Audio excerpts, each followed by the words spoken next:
아멘. 할렐루야. 오늘도 예배 자리에 오신 여러분 모두를 주님의 이름으로 환영하고 또 축복합니다. 우리 한번 그런 마음 우리 옆에 있는 분도 한번 좀 축복해 주실까요? 사랑합니다. 축복합니다. 예. 자, 우리 한 주간 고린도후서 12장 13장까지의 말씀을 해서 우리가 고린도후서의 말씀을 마무리했고, 새롭게 로마서 1, 2, 3장의 말씀을 우리가 함께 묵상을 했습니다. 특별히 여러분은 좀 그런 마음이 없으셨겠지만 로마서를 묵상하면서 제가 좀 그런 생각이 들었어요. 어떤 생각이 들었냐면, 야, 내가 참 복이 많은 사람이구나, 그런 생각이 들었습니다.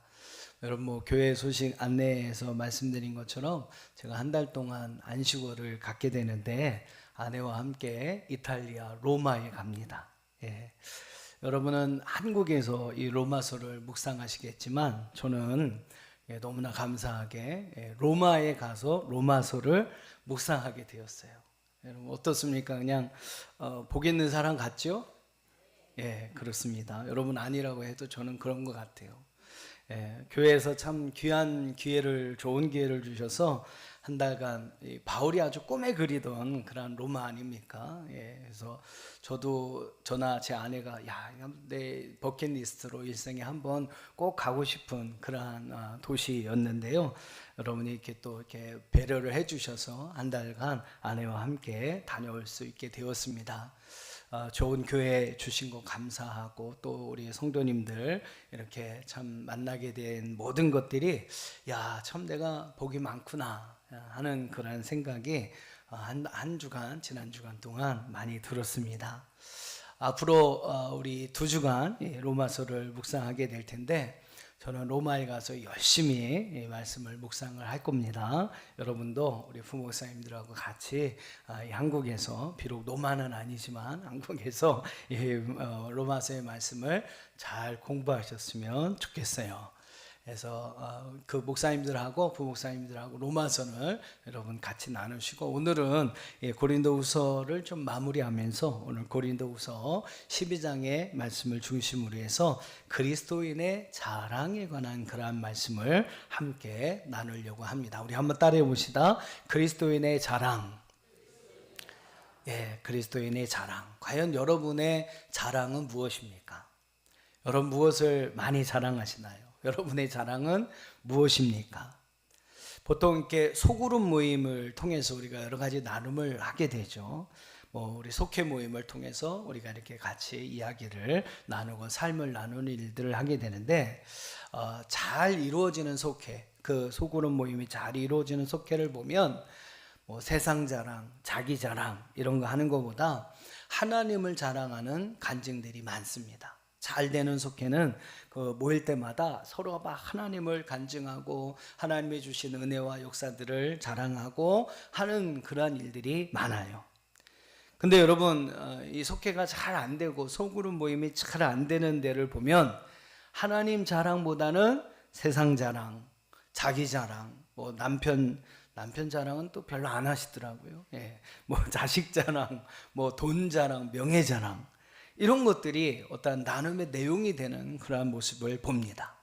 또 이런 소그룹이나 이런 속회는 그 모임이 좀 잘 되지 않아요. 모여서 이야기할 때는 자기도 확 열심히 자기 자랑하거든요. 근데 이제 이렇게 이야기를 하다가 좀 자기가 좀 꿀리는 것 같으면 돌아서서 하는 말이 그냥 쟤는 지 자랑만 한다고. 예.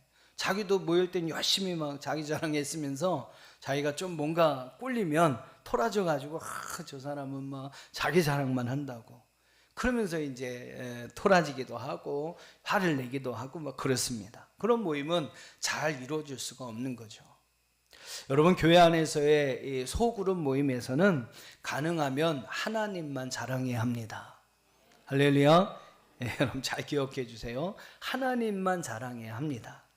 하나님만 자랑해야 여러분 그 모임도 잘 이루어질 수 있고 여러분도 은혜 받고 상대방도 함께 은혜를 받을 수가 있는 거예요.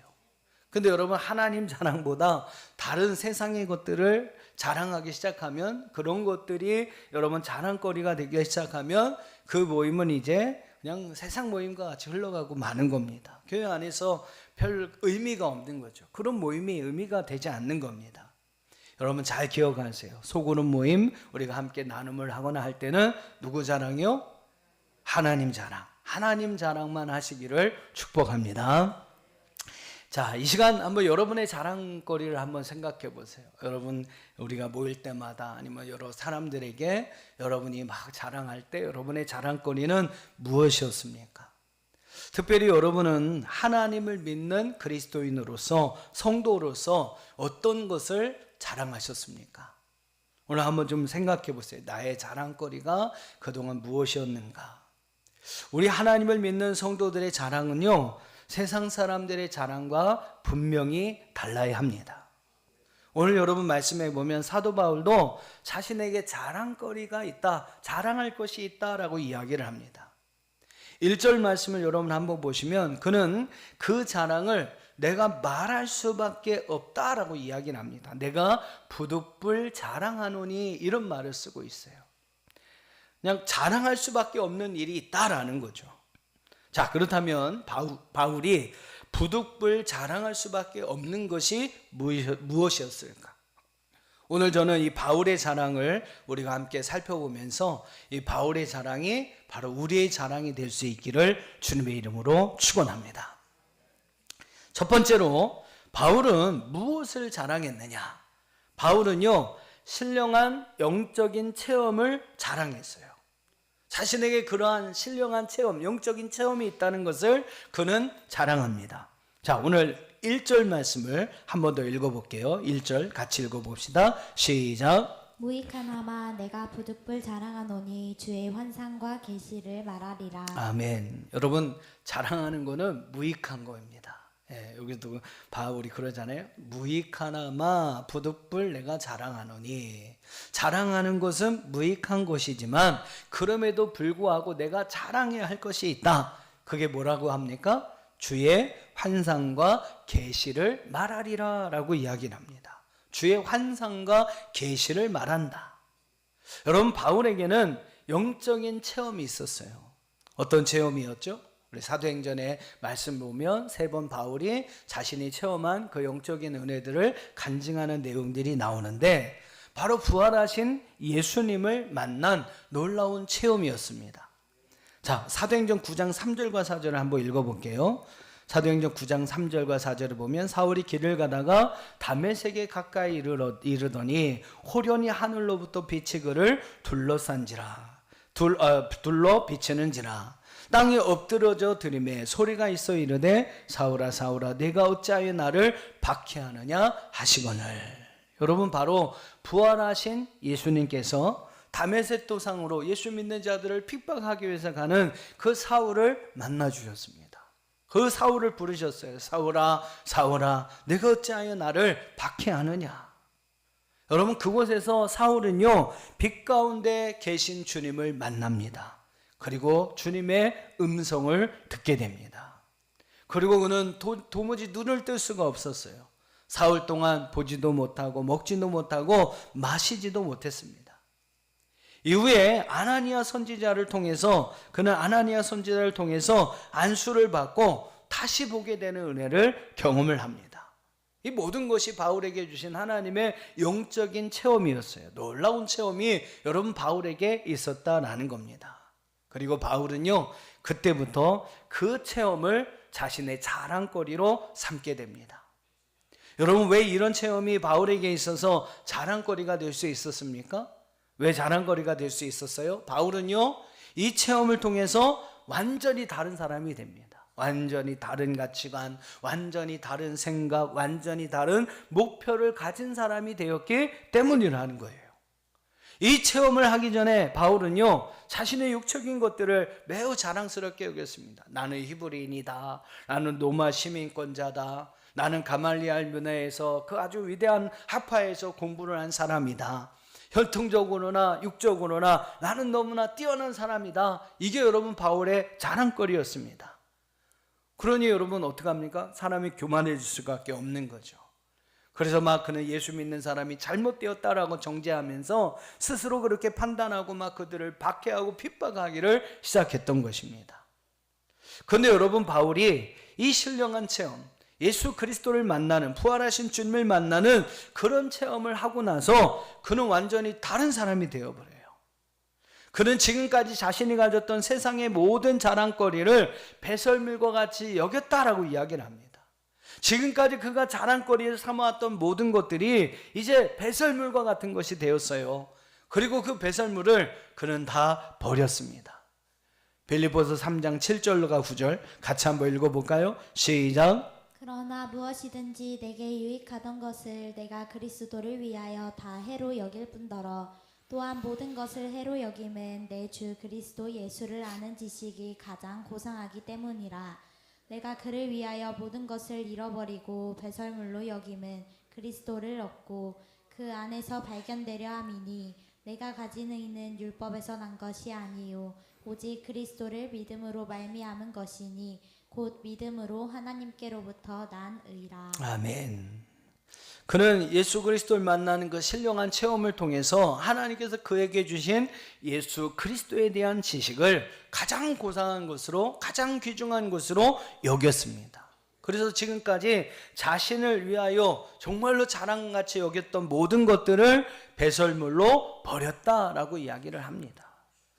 여러분, 바울은 바로 이 영적인 은혜, 영적인 체험을 통해서 세상에서 정말 진짜로 귀한 것이 무엇인지를 깨닫게 되었고, 이제는 여러분 그것을 자랑하는 자로 변화되었습니다.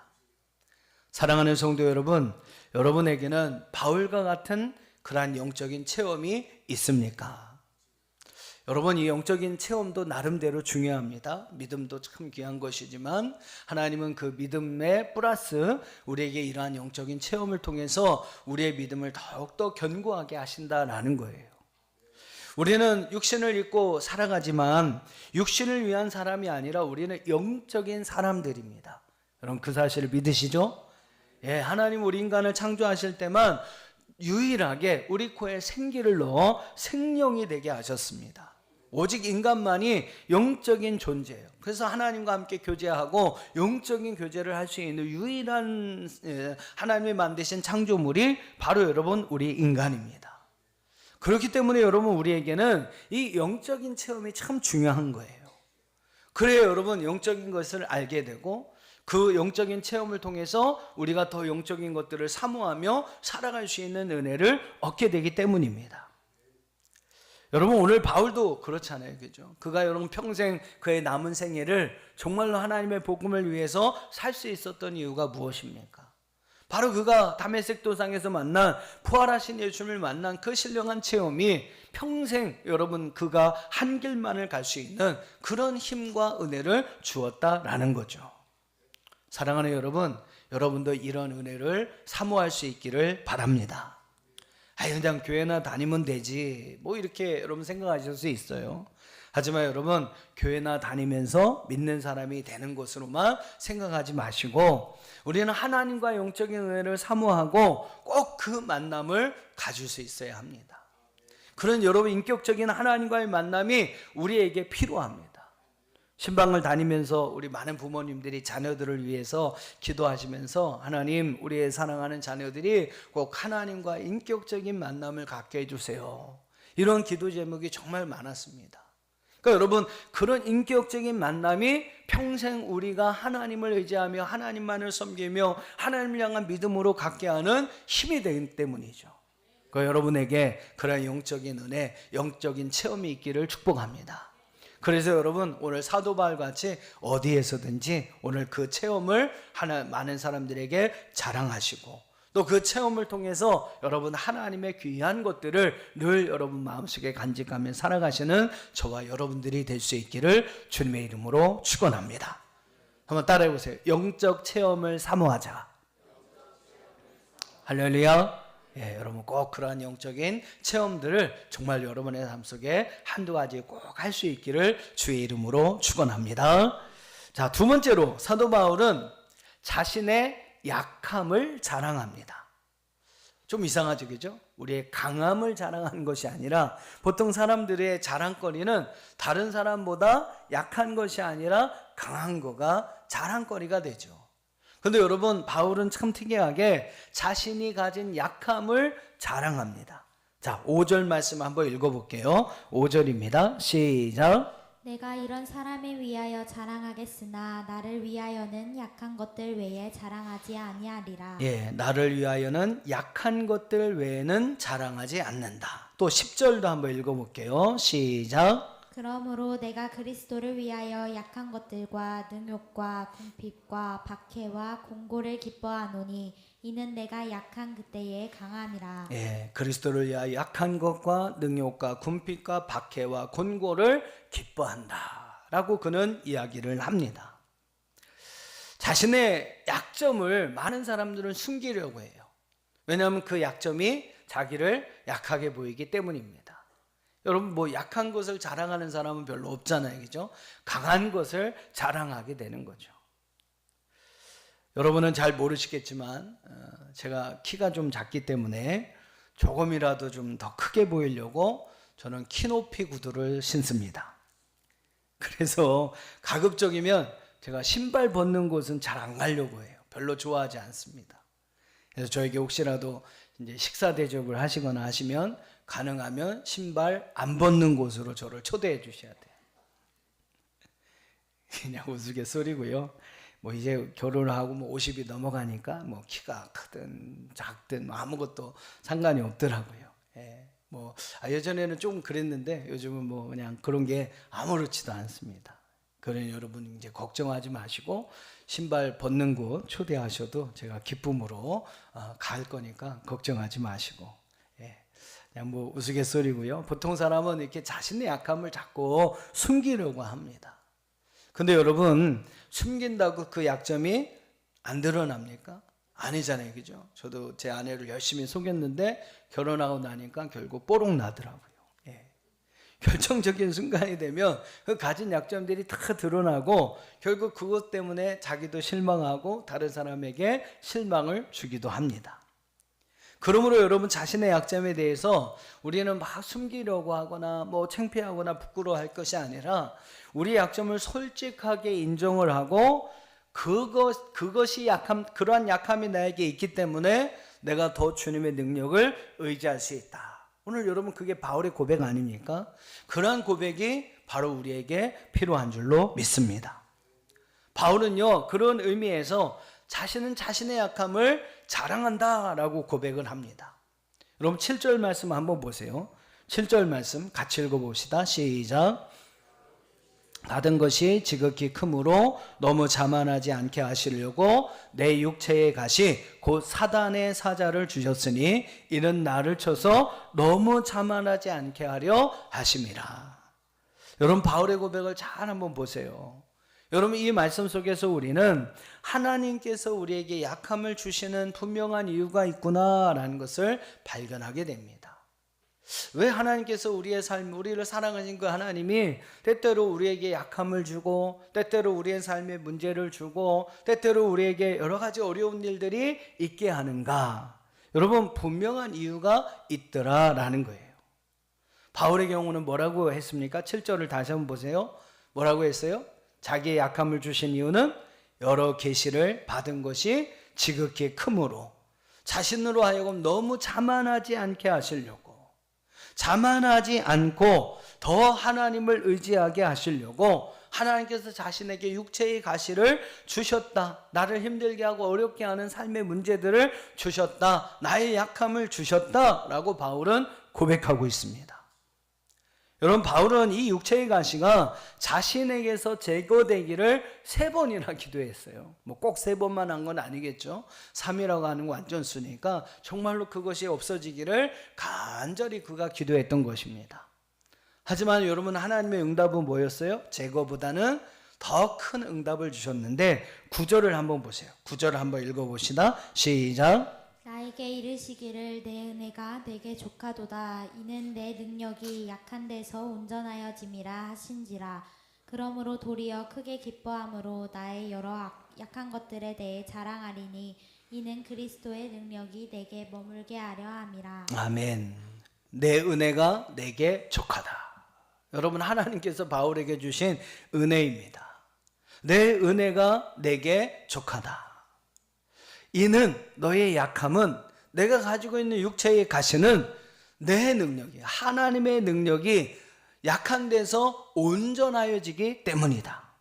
여러분, 하나님 바울에게 이렇게 말씀하셨습니다. 내 약함 때문에 내가 더 드러나는 거 알지? 너의 약함이 있기 때문에 내가 더 드러나는 거 너도 알잖아. 너의 능력이 아니라 내 능력으로, 내 은혜로 사는 것임을 너도 알고 있지. 이렇게 여러분 하나님이 바울에게 말씀하시는 거예요. 그래서 여러분 바울이 결국 뭐라고 고백합니까? 주님, 내가 약할 그때에 그것이 나의 강함입니다. 바울이 그렇게 여러분 고백하는 거죠. 여러분, 바울의 이야기뿐만 아니라 저마다 하나님께서 우리에게 약함을 주시는 이유가 있습니다. 여러분, 그것을 깨닫고 오늘 여러분 바울처럼 그 약함까지도 감사할 수 있는 사람, 여러분 그 사람이 진정한 믿음의 사람인 줄로 믿습니다. 위대한 지도자 모세 한번 생각해 보세요. 그는 말에 능숙하지 못한 자였습니다. 그래서 하나님께서 오늘 출애굽기 3장에서 그를 계속해서 부르실 때 바울은 계속 거절해요. 내가 가서 무슨 말을 합니까? 나는 말에 능숙하지 못한 사람입니다. 하나님이 주신 놀라운 그 사명을 그는 여러 번 거절합니다. 정말 자신의 부족함을 알고 있기 때문에 그는 하나님의 사명을 감당할 수 없는 사람임을 알았기 때문에 거절할 수밖에 없었어요. 막 그가 뭐 교만이 충만해서 나 안 됩니다 한 게 아니에요. 자기가 자기를 보니까 너무 부족한 거죠. 말도 능하지 못한 사람이 내가 가서 바로한테 무슨 말을 하겠느냐라는 거예요.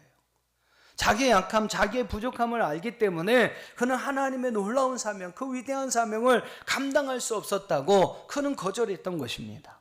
근데 여러분, 결국 하나님은 그 모세를 사용해서 광야에서 이스라엘 백성들을 이끄는 지도자가 되게 하셨습니다. 이게 여러분 하나님의 위대함이죠. 금요기도회 때도 우리가 함께 나눴던 말씀입니다만, 우리가 생각하는 사사 기드온, 막 대단한 사람 같잖아요, 그죠? 막 300명 끌고 가서 몇십만 명 막 물리치고 엄청난 사람인 거 아닙니까?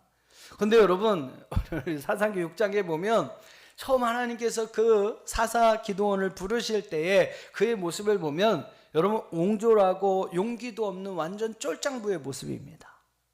그는 미디안 족속들이 쳐들어와서 자기가 타작한 밀을 훔쳐가는 것을 두려워해서요, 그냥 포도주 틀에서 숨어서 깨작깨작 밀을 타작하고 있어요. 타작 마당에서 넓은 데서 막 이렇게 도리개질하면서 밀을 타작하는 게 아니라 혹시라도 이거 뺏어가면 어떡하지? 미디안 족속들이 와서 이거 뺏어가면 어떡하지? 막 두려운 마음에서 포도주 틀에 숨어서 그냥 이렇게 밀 타작하는, 여러분 그 모습이 바로 기드온의 모습이었어요. 근데 여러분 하나님께서 그를 부르시잖아요. 콜링하시면서 큰 용사여, 큰 용사여 라고 부르시면서 여러분 미디안의 손에서 이스라엘 백성들을 구원하는 사사로 그를 세워주시게 됩니다. 사랑하는 성도 여러분, 우리의 약함은 강한 하나님의 능력을 머물게 하는 통로가 됩니다. 할렐루야. 그러니까 여러분, 우리의 약함을 부끄러워하지 마세요. 여러분이 가진 그 약함을 부끄러워하지 마세요. 약한 것은 절대로 부끄러운 것이 아닙니다. 진짜 부끄러운 것은 약하면서도 강한 주님을 의지하지 못하고 강한 주님을 바라보지 못하는 것이 여러분 부끄러운 것이지, 약함은 부끄러운 것이 아니에요. 하나님을 바라보고 하나님을 의지할 수 있게 하는 더 큰 은혜인 줄로 믿습니다. 중국의 유명한 워치만 리라고 하는 목사님이 계십니다. 그는 태어날 때부터 몸이 너무 약했어요. 그래서 그는 하나님께 늘 기도합니다. 하나님, 저에게 건강을 주신다면 더 하나님의 일을 마음껏 할 수 있을 텐데, 저에게 건강 주셔서 정말 주님의 일을 마음껏 하다가 주님께 돌아갈 수 있도록 해달라고 정말 간절히 기도했습니다. 근데 그 기도의 응답이 잘 되지 않는 거예요. 어느 날도 기도하면서 있는데 잠깐 꿈을 꾸게 됩니다. 그가 배를 타고 양쯔강을 이렇게 지나가고 있는데 갑자기 강 가운데 큰 바위가 나타나는 거예요. 그래서 뭐 앞으로도 나갈 수 없고 어디로도 갈 수 없는 그러한 상황이 되었습니다. 그래서 그는 하나님께 불평합니다. 하나님, 왜 제 앞에 이런 장애물들을 주십니까? 왜 저를 꼼짝하지도 못하게 만드시는 겁니까? 도무지 어디로 나아가야 할지 갈 바를 알지 못합니다. 하나님, 이 장애물이 제거될 수 있도록 도와주세요. 그는 간절히 하나님께 기도했어요. 근데 하나님께서 음성을 주시는데 내가 이 바위를 없애주랴, 아니면 강물이 넘쳐서 이것을 넘어가게 해주랴. 하나님의 그런 음성이 들립니다. 이 오치만리 목사님 생각해 보니까 강물이 불어나는 게 더 좋을 것 같아요. 그래서 주님, 강물이 불어나서 그 바위를 넘어가게 해주세요. 그러자 여러분, 강물이 막 불어나서 그 배는 그 커다란 그 바위를 유유히 지나갈 수가 있었다고 합니다. 그는 잠에서 깨어났고요. 깨어나자마자 무릎을 다 꿇고 하나님께 기도했습니다. 오 주님, 제가 지금까지 이 가시를 뽑아달라고만 하나님께 기도를 드렸는데 죄송합니다. 이 가시보다 더 큰 하나님의 은혜가 저에게 필요하다는 것을 알았습니다. 저에게 하나님의 은혜를 주셔서 이 가시들을 하나님의 은혜로 잘 극복해 갈 수 있도록 도와주옵소서. 여러분, 이런 체험 이후에 이 워치만리 목사님은 자신의 약함을 바라보지 않고, 이제는 자신이 가진 그 약함을 바라보지 않고 주님의 더 큰 은혜를 사모하는 삶을 살아갈 수 있었고, 정말로 하나님의 위대한 귀한 사역자로서 하나님의 큰 역사를 감당하는 목사님이 되셨습니다. 여러분, 그렇습니다. 바로 이것이 믿음의 사람의 모습이요, 믿음의 사람의 기도입니다. 우리의 연약함도, 우리의 약함도, 우리의 아픔도, 우리의 결함도, 우리의 부족함도, 우리의 삶에 힘들게 하는 우리의 문제들도 여러분, 하나님의 은혜로 덮어주시면 그것은 우리의 믿음을 더욱더 아름답고 견고하게 세우는 은혜가 될 줄로 믿습니다. 그러니까 여러분, 그 약함이 내게서 제거되기를 기도하기보다 우리는 하나님의 더 큰 은혜를 사모해야 한다는 거예요. 그 은혜로 우리의 삶에 우리의 모든 연약함, 우리의 모든 어려움들을 하나님의 은혜로 덮어줄 수 있도록 여러분, 주님의 은혜를 사모하시는 저와 여러분 될 수 있기를 주님의 이름으로 축원합니다. 또한 우리가 가지고 있는 강함을 여러분 절대로 신뢰해서는 안 됩니다. 이솝우화에 보면 그런 이야기가 나와요. 어느 날 뿔이 아주 멋있는 사슴이 한 마리가 있었어요. 연못에 가서 이렇게 물을 먹고 있는데, 와, 자기 모습이 너무 멋있는 거예요. 예, 그 물에 이렇게 비친 자기의 모습을 보니까 이렇게 아름다운 뿔을 보면서 스스로 자기의 모습을 보면서 넋을 잃고 말았습니다. 근데 이렇게 아래를 보니까 그 멋있는 뿔에 비해서 자기의 다리는 너무나 가냘퍼 보이는 거예요. 그러면서 이내 실망을 합니다. 어느 날 들에서 풀을 먹던 사슴이 숲에서 자신을 향해서 슬금슬금 다가오는 사자 한 마리를 발견하게 됩니다. 사슴은요, 날렵하게 자기의 그 가냘픈 다리를 이용해서 숲속으로 막 빠르게 도망갑니다. 하지만 여러분, 숲으로 들어오자마자 이 커다란 뿔이 나뭇가지에 걸리고 만 거예요. 그 결국 뒤쫓아오던 사자가 그 뿔이 나뭇가지에 걸려서 오동하지 못하는 사슴을 덮쳐버립니다. 결국 사자의 밥이 된 사슴은 죽으면서 그런 생각을 합니다. 내가 부끄럽게 여겼던 내 다리는 내 목숨을 구해주었는데, 내가 그토록 자랑스럽게 여겼던 뿔이 결국 나를 죽게 만들었구나. 여러분, 그렇습니다. 사람은요, 고통이나 아픔, 어려움 때문에 넘어지기보다는 교만하고 자만하여 넘어지는 경우가 훨씬 더 많습니다. 여러분, 우리의 강함은 절대로 우리가 자랑해야 할 것이 아니에요. 결국 우리는 그것 때문에 넘어질 수 있다는 것을 우리는 알아야 합니다. 사랑하는 여러분, 여러분의 자랑거리는 무엇입니까? 여러분이 육신적으로 자랑하는 것이 무엇입니까? 여러분, 중요한 것은요, 그것부터 제일 먼저 조심해야 합니다. 그것이 때로는 우리를 넘어지게 하는 올무가 될 수 있다는 것을 우리는 알아야 되죠. 반대로 여러분의 약함은 무엇입니까?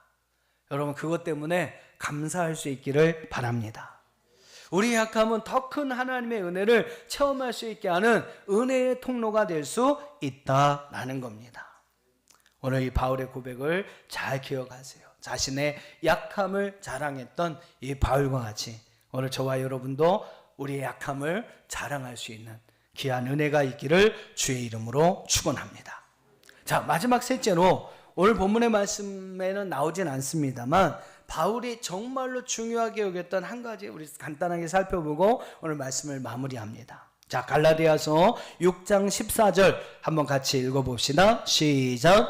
그러나 내게는 우리 주 예수 그리스도의 십자가 외에 결코 자랑할 것이 없으니 그리스도로 말미암아 세상이 나를 대하여 십자가에 못 박히고 내가 또한 세상을 대하여 그러하니라. 아멘. 여러분, 바울의 최고의 자랑은 무엇이었습니까? 바로 십자가였습니다. 바울의 자랑 중에 최고의 자랑은 바로 십자가였습니다. 예수 그리스도의 십자가 외에는 나는 결코 자랑할 것이 없다라고 바울은 고백합니다.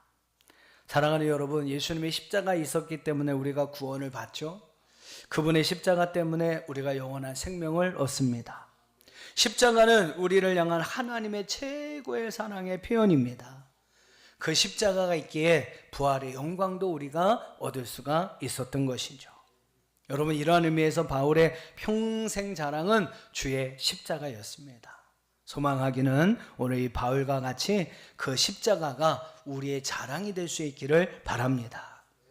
사랑하는 여러분, 어딜 가든지 여러분은 예수님의 십자가를 자랑하는 성도들이 되시기를 주의 이름으로 축원합니다. 십자가의 구원, 십자가의 사랑, 십자가와 부활. 여러분 주변에 여러분 그것을 알지 못하는 이들에게 열심히 십자가를 자랑하는 저와 여러분들이 될 수 있기를. 그래서 그 십자가의 은혜가 여러분을 통해서 그들에게로 흘려가는 놀라운 은혜가 있기를 오늘 저와 여러분의 자랑이 바로 오늘 바울과 같이 주님의 십자가가 되어지는 귀한 은혜가 있기를. 그래서 이제 여러분 가진 세상 자랑보다 어디서든지 주님의 십자가만을 자랑하는 저와 여러분들이 다 될 수 있기를 주님의 이름으로 축원합니다.